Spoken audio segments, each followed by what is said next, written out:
Well, what we have in place since January is we've entered into a contract with a local group to bring goats out here to take care of eliminating weeds here at our retention ponds. We have over 30 acres here, and that we needed maintenance. And because the terrain is so rocky and rough, using mechanical means and using manpower to do it proved to be difficult. So therefore, we decided to go with goats, which were able to tackle the terrain and were able to handle the job very effectively.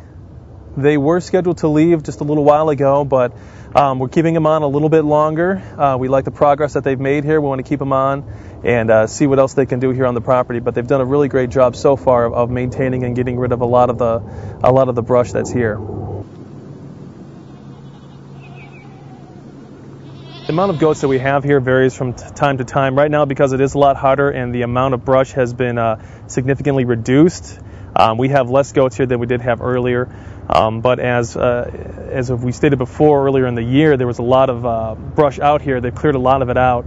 So we do have just a couple left here for the time being, and they'll probably be here for a little while longer. And they've eaten just about everything that we have around here, whether it's grasses, weeds, bushes. They've tackled it all, and they've really reduced the amount of weeds that we have out here. It's hard to say with these goats how much they eat in a day because they are continually eating. It's a 24/7 operation. So as you can see, they're always out looking around, nibbling, looking for something. So it's a constant feeding with these guys. When they're not taking rest under some shade or getting a drink of water, they're working. And that's a great value for the city that we have crews out here like these goats working 24/7. And it saved the city about $10,000 by using goats as opposed to using manpower means or going through a contract to have somebody come out and do it for us. One of the great things about having the goats, not only does it save the city money, but it's also a green way of doing things. We don't have any pollution when it comes to burning any fossil fuels.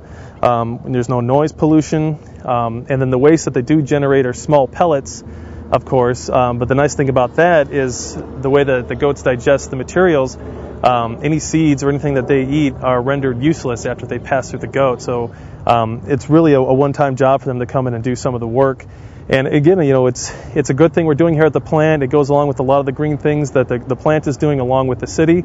And we're just happy to be a part of Mesa going green.